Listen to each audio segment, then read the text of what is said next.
A paz do Senhor, meus irmãos, é um prazer estar com vocês novamente através dessa aula. Hoje nós vamos dar início aí ao capítulo de número 3. Lembrando que nós estamos estudando no ciclo 3, no curso avançado. A matéria é Filosofia Geral. E no capítulo 3 nós vamos estudar sobre a antropologia. Antropologia, eu creio que a maioria dos irmãos já conhece a definição, mas a palavra anthropos quer dizer homem e logia, estudo ou explicação. Então, é o estudo do ser humano, é o estudo do homem, tá? Então, antropologia nada mais é que a ciência do ser humano e das suas obras, tá? Então, nós vamos ver nesse capítulo 3 quais foram as definições ou o ponto de vista dos filósofos ao longo de toda a história, quando o assunto era o ser humano. Fato é, meus irmãos, que quando o assunto é antropologia, nós não temos uma resposta definitiva a respeito desse tema trazida pelos filósofos. Tá? A maioria dos filósofos se aventuraram em estudar sobre o ser humano, porém, nós não temos uma resposta definitiva, né, a respeito do ser humano aí trazida pelos filósofos. Inclusive, os filósofos gregos estudaram muito a respeito do ser humano, mas não conseguiram chegar a uma compreensão na visão deles a respeito do que é o ser humano. O nosso livro, na página 83, ele começa da seguinte maneira: podemos falar de mulheres, homens, de crianças, adultos, idosos, negros, brancos, amarelos, pobres e ricos, e assim por diante. Contudo, observe que apesar da imensa diversidade, em todos os casos estamos referindo sempre à mesma coisa ou ser, o ser humano. Isso nos leva à questão inevitável, que tem motivado a atenção de tantos filósofos e estudiosos das diversas disciplinas. O que é o ser humano? Então, essa questão vem acompanhando aí o estudo filosófico desde sempre. Porém, sem chegar aí a uma conclusão exata ou uma conclusão definitiva a respeito do tema. É muito interessante que, diferente dos gregos, de muitos gregos, aliás, Sócrates ele se concentrou em desvendar os questionamentos da natureza humana, tá? Então Sócrates ele focou ali na natureza do homem, tá? E o que ele buscou? Ele buscou entender a capacidade do homem. Qual é a capacidade do ser humano, tá? Qual é o poder da capacidade, aonde nós podemos chegar? Então Sócrates buscou respostas a respeito disso. Sócrates também buscou resposta a respeito, além da capacidade, qual é a missão do homem nesta terra, nesse mundo? Qual é a missão? O que nós viemos fazer aqui? Por que estamos aqui? Foi um dos questionamentos também, tentando buscar uma resposta que Sócrates trouxe. Então, Sócrates buscou entender isso, missão, capacidade, coisas relacionadas aí à natureza do homem. É muito interessante quando a gente fala sobre antropologia, e nós vamos ver aqui o esforço dos filósofos em trazer respostas nas diversas áreas, né, que concentra aí a antropologia, como o exemplo que eu dei aqui de Sócrates, que diferente dos gregos que buscavam uma resposta a respeito do que é o ser humano, né, na sua essência, Sócrates já se voltou para a sua natureza, buscando entender a capacidade do homem, buscando entender qual é a missão do ser humano na Terra. É muito interessante nós observarmos também que dentro do campo científico, né, e a filosofia também influencia dentro do campo científico, obviamente, que são estudos distintos, mas a filosofia ela busca o que está sendo tratado na ciência, e como eu disse nas aulas anteriores, para trazer aí os questionamentos. Vale observar também, meus irmãos, que dentro da pesquisa científica, quando o homem vai estudar a respeito de algo ou de algum ser, é o homem estudando a respeito de um ser diferente dele. Por exemplo, o homem estudando o animal, né? os animais. Então, é diferente, é uma natureza diferente da natureza do homem, tá? E quando a gente parte para o estudo da antropologia, é um indivíduo estudando o próprio indivíduo, ou seja, é um homem estudando o próprio homem. E é aí que começa a surgir muitos questionamentos, muitas dúvidas, porque o homem tem que olhar para dentro dele e encontrar a resposta a respeito da natureza humana, a respeito do que é o ser humano, a respeito da capacidade, da missão, da sensibilidade, né, do ser humano. Então, são diversos assuntos que englobam a antropologia e o fato de o próprio indivíduo estudar o indivíduo, o ser humano, né, o homem estudando o homem, é aí que vai surgindo aí vários questionamentos e aí os filósofos vão trazendo e tratando e buscando uma resposta definitiva a respeito do ser humano. É muito interessante também observarmos que os cientistas eles afirmam hoje, né, que hoje é o período onde nós temos mais informações a respeito do ser humano. Nunca se adquiriu tanta informação a respeito do homem. Porém, mesmo com todas essas informações que temos hoje, hoje nós estamos também no período onde menos se sabe, menos se tem conhecimento a respeito do homem, tá? Então é muito interessante a gente levantar esse questionamento também. É um período onde temos muitas informações, porque ao longo de toda a história o ser humano foi sendo estudado, pesquisado, tanto na área científica quanto na área filosófica, em outros temas também. Porém, mesmo com tantas informações, é o período onde a gente sabe menos a respeito do homem, tá? E isso, obviamente, meus irmãos, eu estou trazendo uma visão aqui acadêmica, né? Dentro do estudo, dentro das academias, dos estudiosos, tá? Que buscam a resposta a respeito da antropologia, do ser humano e suas, né, diversas áreas. Então, uma outra coisa que nós podemos observar também a respeito do homem, tá? Trazendo aqui alguns exemplos, que o homem é o único ser criado que tem condições de indagar a respeito da criação, né? Ou a respeito de si. É o único ser. Os animais não têm como sentar e fazer uma reflexão a respeito de si, né? As plantas, né? A natureza, ela não tem como sentar e fazer uma reflexão a respeito de si. O ser humano é o único ser criado que tem condições de sentar e refletir a respeito de si, refletir a respeito das suas emoções, da sua sensibilidade, dos seus sentimentos. É por isso, meus irmãos, que aqui agora eu volto um pouco para a teologia. É por isso que o homem ele foi feito à imagem e semelhança de Deus. Nenhuma outra criação recebeu essa graça, recebeu essa bênção de ser criado à imagem e semelhança de Deus, tá? Então o homem tem essa capacidade de sentar, de pensar a respeito de si. Como eu já mencionei em outras aulas, por ser a imagem e semelhança de Deus, somos a única criação que tem condições de sentar, de pensar, de projetar e colocar o seu projeto em prática. Então, nós pensamos, raciocinamos, né, racionalizamos, e aí nós colocamos tudo isso num projeto, tá? Nós construímos esse projeto e temos condições de colocar esse projeto em prática. O ser humano é o único que pode isso. Então, ele é o único que tem capacidade de refletir a respeito de si, das suas emoções, dos seus sentimentos, das suas capacidades, né? Das sensações que nós sentimos, né? Das percepções que nós temos, como nós já estudamos em aulas anteriores. Então, a antropologia filosófica ela vem buscar resposta a respeito desses temas que eu trouxe aqui, desses assuntos que eu estou trazendo aqui. Então, a filosofia, dentro da antropologia, ela busca conceituar essas coisas, trazer conceitos a respeito do homem, do ser humano.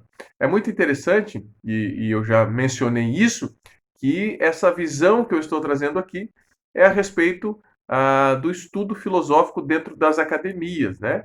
Agora, quando nós vamos para a Bíblia, por exemplo, nós vamos encontrar resposta muito clara a respeito do homem, a respeito do ser humano.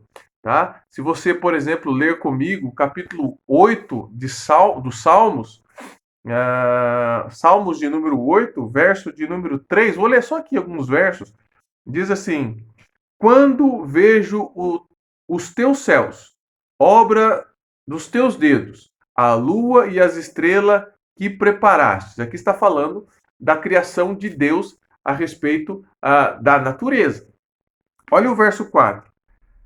Que é o homem? Olha a resposta dos filósofos. O que é o homem? Olha a Bíblia trazendo. Que é o homem mortal para que te lembre deles, né?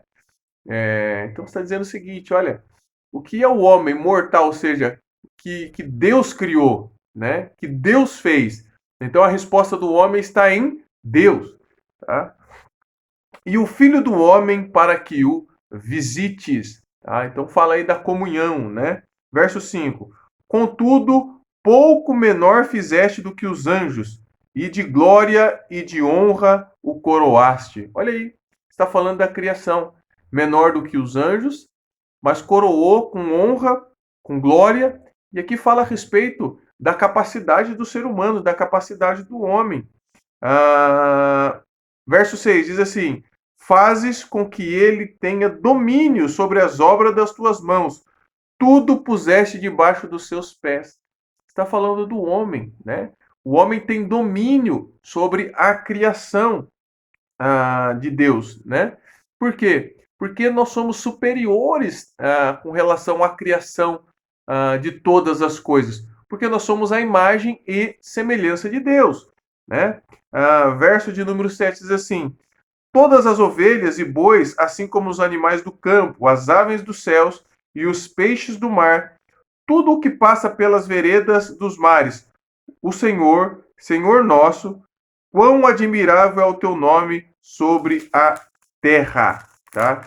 Então aqui está falando sobre a criação de Deus, tanto da natureza quanto do homem e a superioridade do homem com relação às outras criações, tanto dos animais quanto da natureza, porque o homem é imagem e semelhança de Deus. Então, os filósofos, nós vamos ver isso, que foi o cristianismo influenciou muito a filosofia na Idade Moderna, mas fato é que a maioria dos filósofos, principalmente ali os gregos, né, estamos falando aqui de Sócrates, às vezes de Platão, de Aristóteles, né, muitos filósofos eles ignoravam a realidade bíblica ou de Deus a respeito do homem, deste questionamento do que é o homem.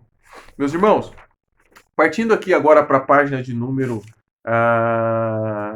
85, tá? Diferente das outras aulas que eu dividi, né? Nós temos, cada capítulo, nós temos 3 tópicos. Então, neste capítulo, nós temos no primeiro tópico a antropologia, e depois, dentro da antropologia, nós vamos dividir aqui em 3 períodos: a Idade Antiga, a Idade Média e a Idade Moderna. Então, diferente das outras aulas gravadas, eu não vou dividir o capítulo 3 em 2 vídeos. Eu vou fazer um vídeo só falando a respeito da antropologia, a antropologia vista pelos filósofos na Idade Antiga, na Idade Média e na Idade Moderna. Então, vou fazer um vídeo só do capítulo de número 3, tá bom? E o terceiro tópico do capítulo de número 3, assim como em todos os outros capítulos que eu já mencionei ou lecionei, nós vamos ter uma lição para os irmãos em casa, tá? Que é ler textos clássicos da filosofia ocidental, tá? Então, do capítulo 3 começa na página 102 do nosso livro, os textos clássicos da filosofia ocidental. E vai até a página de número 105. Então, são poucas páginas aí de leitura a respeito desses textos clássicos da filosofia ocidental.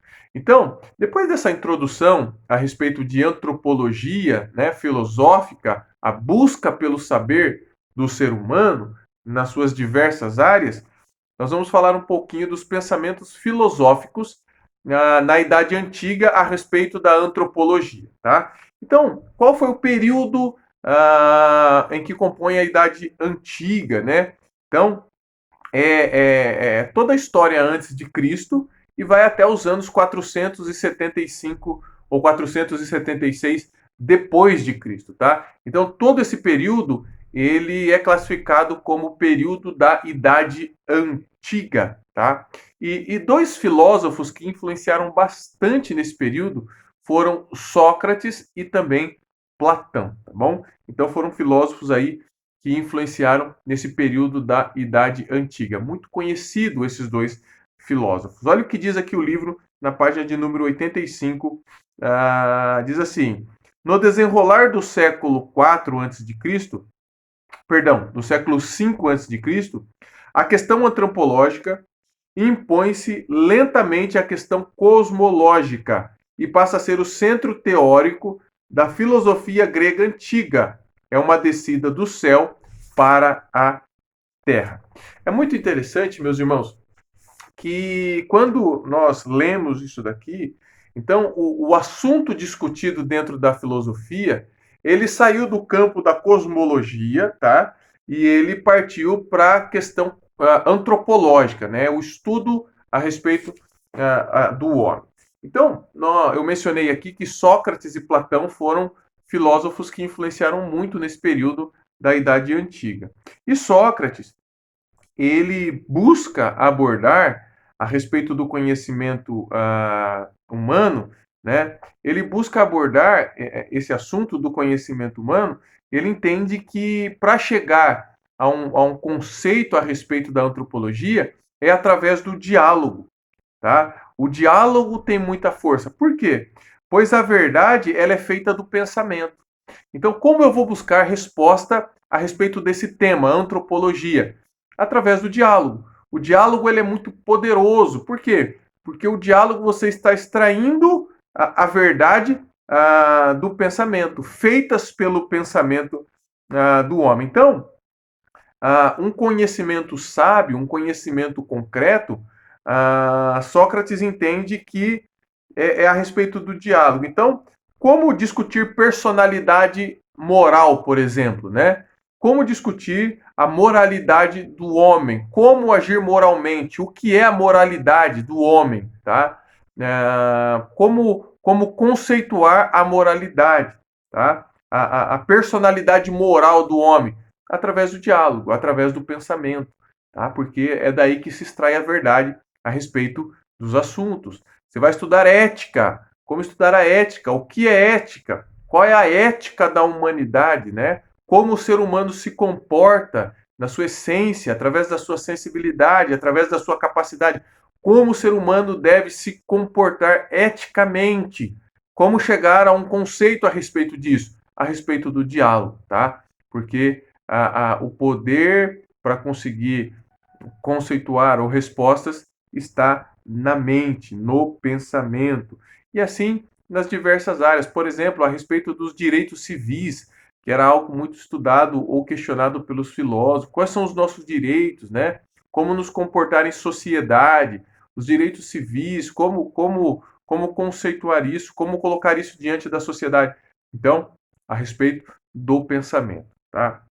Então, vamos falar um pouquinho aqui de Sócrates, tá?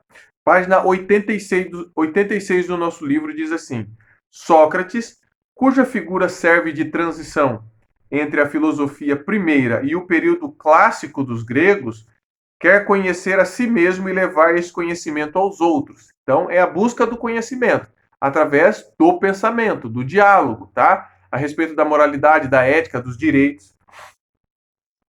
Ele quer encontrar em si mesmo as normas decisivas, pois a sociedade já não garante mais nada.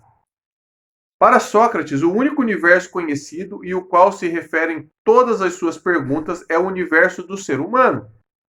Para compreender quem é o ser humano, os dados usuais da observação empírica, ou seja, da experiência, está sempre à procura de si mesmo. Se isso é um privilégio e, ao mesmo tempo, sua obrigação primordial, tá? Então, é a busca por resposta a respeito da nossa própria natureza, do nosso próprio comportamento, do comportamento do ser humano. Então, essa busca, e aí essa busca empírica através da experiência, é a respeito de si, das suas próprias experiências, da sua análise diária a respeito de si. Tá? Essa era a visão de Sócrates, tá bom? Só mais um trechinho aqui importante a respeito de Sócrates, diz assim: Sócrates transforma a filosofia em um diálogo. É aquele pensamento que eu estava trazendo para os irmãos a respeito da visão de Sócrates, tá? Quando ele busca conceituar ou quando ele busca definir algum tema, concluir o tema, principalmente a respeito da antropologia. Como ele vai buscar isso? Através do diálogo. Outro filósofo que influenciou bastante foi Platão. Tá? O platonismo na Idade Antiga foi muito forte e a visão e o conceito ali de Platão a respeito da antropologia. Então eu quero ler também um pouquinho a respeito de Platão aqui na página 87 do nosso livro. Diz assim: a vida inteira de Platão constitui uma luta teórica e prática pela renovação da polis. Presta atenção. Pela restauração da comunidade orgânica e da ética comunitária. A isso é atribuído o desprezo de Platão pelo seu presente histórico. Esse desprezo leva este filósofo a cuidar dos prazeres imutáveis da alma, enquanto que os prazeres sensíveis e imediatos são afastados. No diálogo Fédon, Platão põe nos lábios de Sócrates a afirmação que é evidente que o trabalho do filósofo consiste em se ocupar mais particularmente que os demais homens em se afastar sua alma do contato com o corpo. Daí desprende-se que o filósofo deve cuidar daquilo que é imutável, portanto, daquilo que faz parte da alma. Então, Sócrates, aliás, Platão influenciou a filosofia a respeito do conhecimento da alma do homem, tá? Daquilo que é invisível, mas que é imutável, né? No sentido do conceito filosófico, tá? Então, Platão, ele buscou conhecimento daquilo que faz parte da alma, né? Então, aí, Platão, ele tinha uma visão a respeito de buscar conhecimento ou de focar a filosofia nas percepções, na sensibilidade, naquilo que está na alma, na sede dos sentimentos de cada ser humano e buscar a resposta dentro do campo aí filosófico, tá? Mais um trechinho aqui interessante de Platão diz assim: em A República, tá? Uma obra, Platão apresenta a visão tripartite do ser humano. Tripartite, perdão. Segundo ele, o ser humano é ordenado em três partes: o racional, o irascível e o concupiscível, tá? De acordo com a justiça, regida cada uma das partes pela sua virtude própria, a saber, sabedoria, coragem e a moderação. Esta concepção pode ser considerada mesmo uma transposição da paideia, isso é, da educação do indivíduo para uma vida política justa, da polaridade entre os logos e o eros, unificada na percepção da contemplação da ideia do belo e do bem. Tá? Então, só para a gente ter uma visão aqui do estudo de Platão e daquilo que ele buscava a respeito do ser humano e as respostas filosóficas concentradas aí na alma do ser humano, tá? Da onde extrair aí as respostas como as percepções, a bondade, a maldade de cada homem que estava aí na alma, na sede dos sentimentos. Amém, meus irmãos? Então, esses dois filósofos e os seus pensamentos filosóficos influenciaram muito nesse período da Idade Antiga. Na página de número 93 do nosso livro, nós já vamos para um outro período, tá? Que é o segundo ponto aqui, o segundo tópico do nosso estudo, e nós vamos gravar todos nesse vídeo.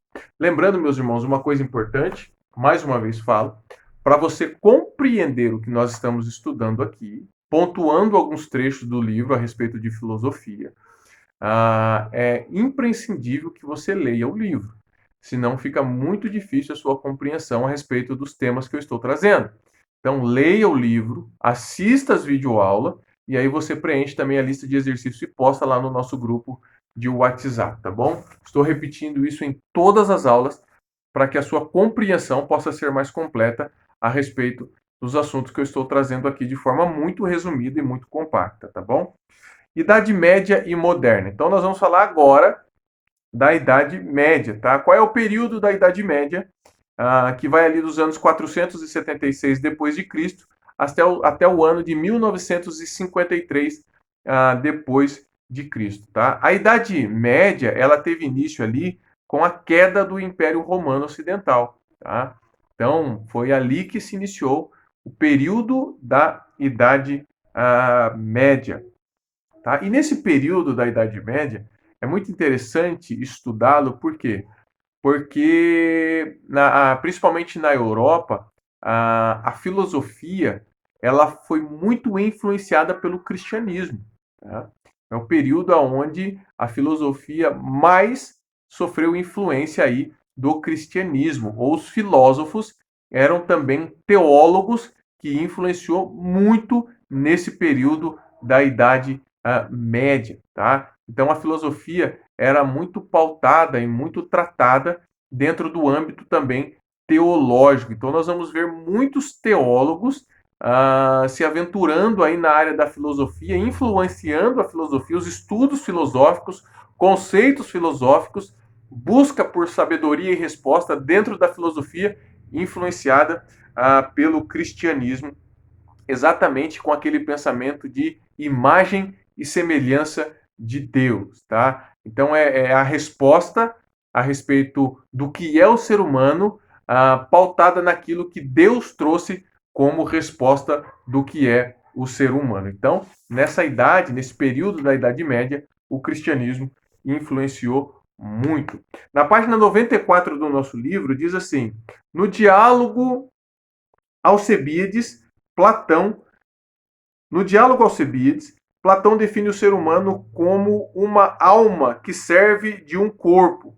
E Agostinho mantém permanentemente esse conceito em todas as consequências lógicas que ele comporta, tá? Então, Platão ele trouxe uma visão de que o corpo humano, né, o ser humano, como uma alma que serve de um corpo, né, dando muito mais valor ali à alma. Então, Agostinho ele manteve essa visão, obviamente, Agostinho um teólogo, dentro daquilo que comportava a teologia, tá? E diz assim mais o livro: dentre as quais a principal é a ideia de transcendência hierárquica da alma sobre o corpo, tá? Então, dentro de uma hierarquia, a alma está acima do corpo.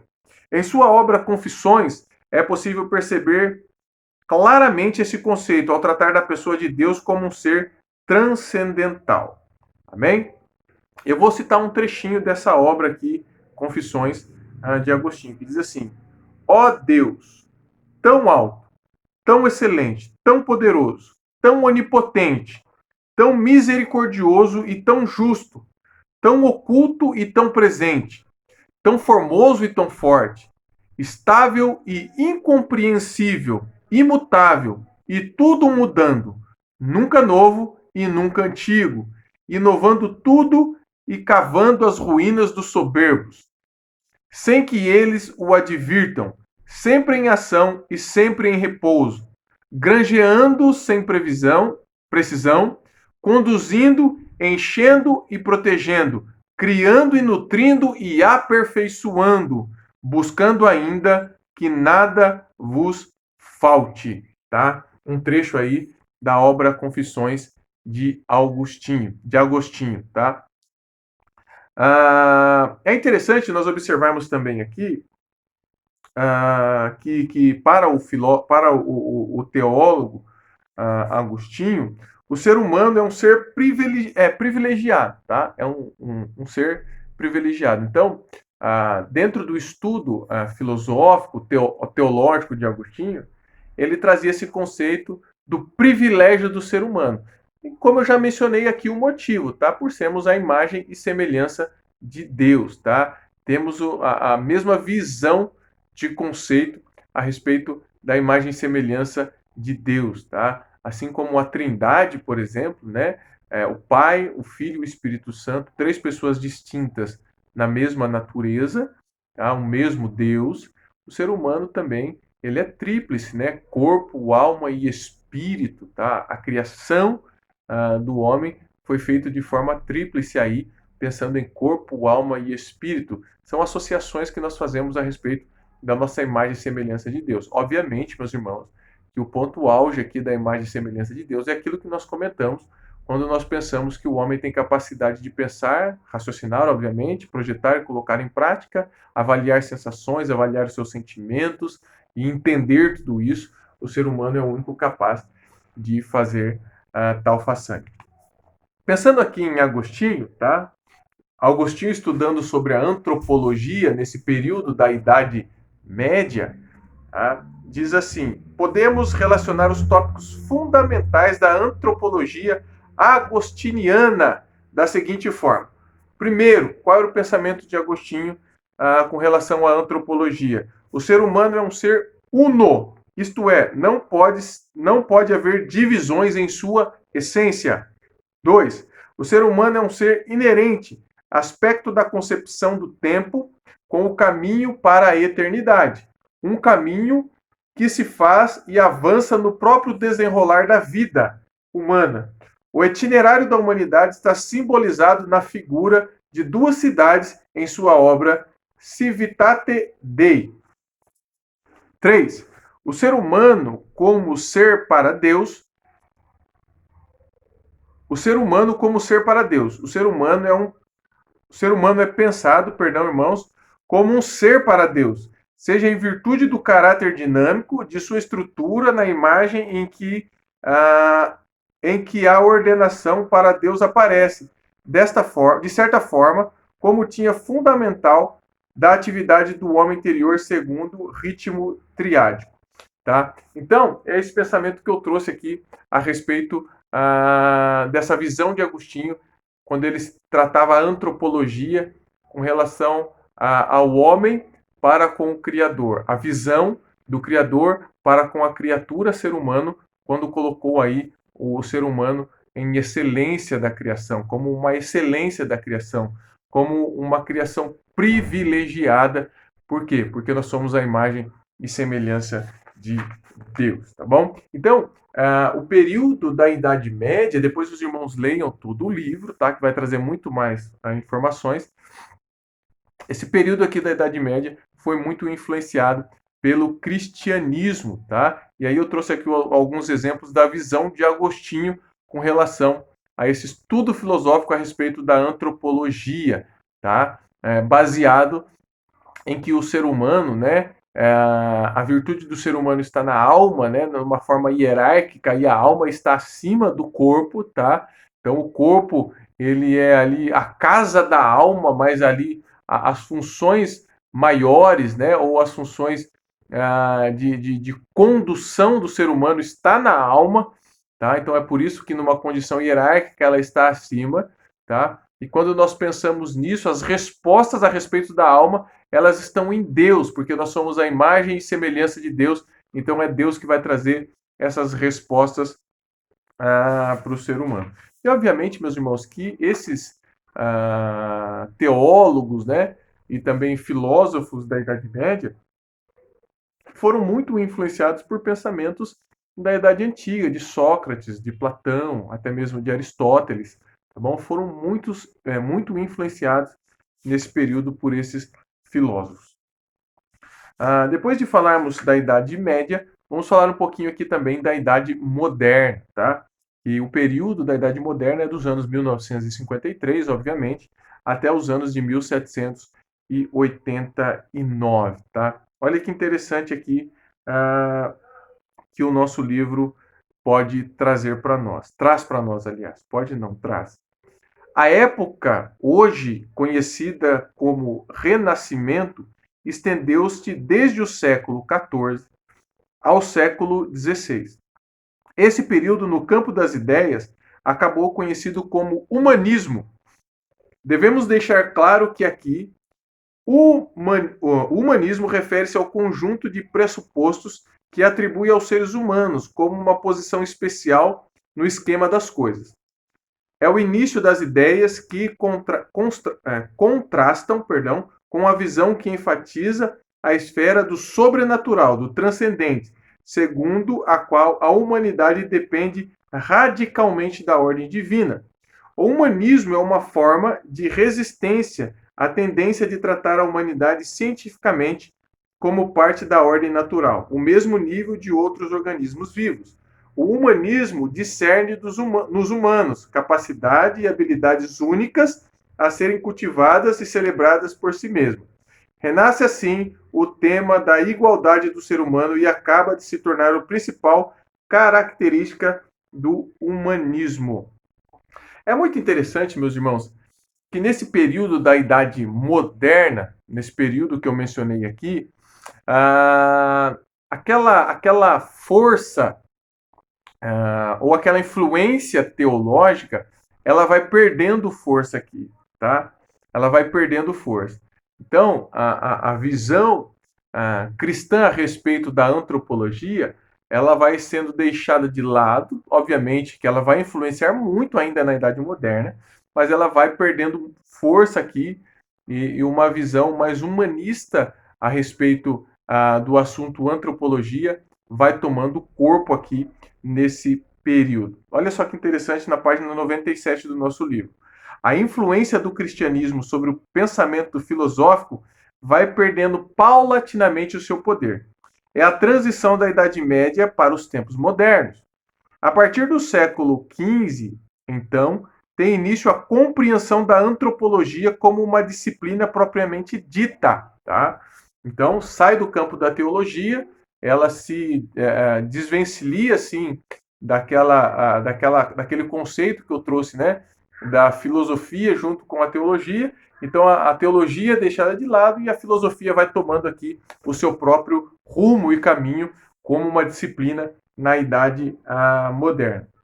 A partir daí, a dignidade do ser humano não se concentra mais na imagem e semelhança de Deus. Encontra-se agora na própria especificidade da natureza humana. A espécie humana é, pois, um ser que participa do mundo espiritual da mesma maneira que participa do mundo material. O corpo e a alma passam a ser vistos como uma unidade. E a partir desta perspectiva filosófica que nasce a antropologia moderna. Novos tempos, novos conceitos a respeito da antropologia. E um ponto legal da antropologia moderna para estudar, obviamente, é a respeito de que os filósofos, alguns deles nesse período, entenderam que para chegar a conceitos e respostas antropológicas, uma fonte estava no poder da fala, tá? No poder da fala. Por quê? Tá? Porque através da fala, e quando nós estamos falando aqui da fala, do poder da fala, obviamente nós estamos falando de pensamento, né? De pensamentos, de conceitos que vêm da nossa mente, do nosso raciocínio, da nossa razão. Então, o poder da fala, do diálogo, né? Assim como nós já falamos um pouco lá atrás, né? Na Idade Antiga, mas o poder da fala, ele porque através da fala que nós temos a capacidade de se comunicar, tá? É aí que está a questão. Então, através do poder da fala, onde nós temos condições e a capacidade de se comunicar, então é aí que vem a força. Por quê? Porque é daí que você garante virtudes sociais, por exemplo, políticas, morais, tá? Então é através da fala, o poder da fala, tá? Do diálogo, da comunicação, que vai trazer força, virtude aí para assuntos como a sociedade, ou trazer respostas a respeito do homem vivendo em sociedade, do homem vivendo politicamente, né? O homem dentro da política, tá? E essa visão geral aí da moralidade também do ser humano, tudo isso discutido e conseguindo chegar a uma conclusão através da fala. Amém, meus irmãos? Então, esse período da antropologia moderna, a comunicação teve uma grande influência e uma grande força quando se tratava do homem e a resposta do homem quando se pensava no homem na sociedade, o homem na sua moralidade, o homem no conceito político também. Finalizando aqui, na página 98 do nosso livro, diz assim: antes de chegar ao século XIX, a visão da natureza humana estava já marcada pela contradição entre o positivismo e o existencialismo. O positivismo absolutiza a dimensão corpórea, o existencialismo, por sua vez, a dimensão espiritual, dando a primazia à razão consciente.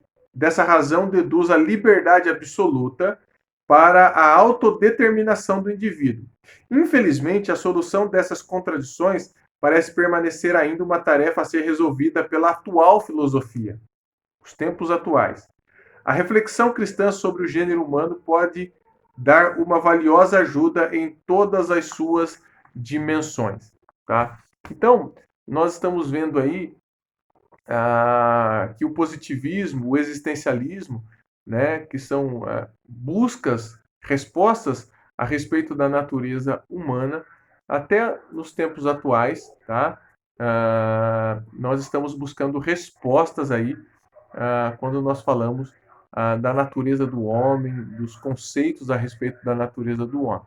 E é muito verdade, como finaliza o nosso escritor aqui no livro, que a teologia, né, o estudo do homem na visão da teológica de Deus pode contribuir muito, porque Deus falou muito a respeito da natureza do homem. Então, a filosofia jamais poderia descartar esse conhecimento do homem quando se fala do corpo, se fala da alma, se fala do espírito, se fala das coisas que nós não temos uma resposta que transcende os nossos conhecimentos, tá bom? Então, a teologia ela pode dar aí uma contribuição valiosíssima com relação ao estudo da antropologia dentro da filosofia. Amém, meus irmãos? Então, aqui eu trouxe alguns conceitos da antropologia dentro desses três períodos: antigo, médio e moderno. Tá? Então, os irmãos, novamente, leiam todo o livro, entendam o que está dito ali no livro, assistam às aulas, que vai ficar muito mais fácil aí a sua compreensão. Amém? Deus abençoe, meus irmãos, um grande abraço e até a conclusão da nossa matéria, que é o capítulo 4, que nós vamos falar sobre a metafísica, tá bom? Deus abençoe, um grande abraço, fiquem com Deus e até a próxima aula.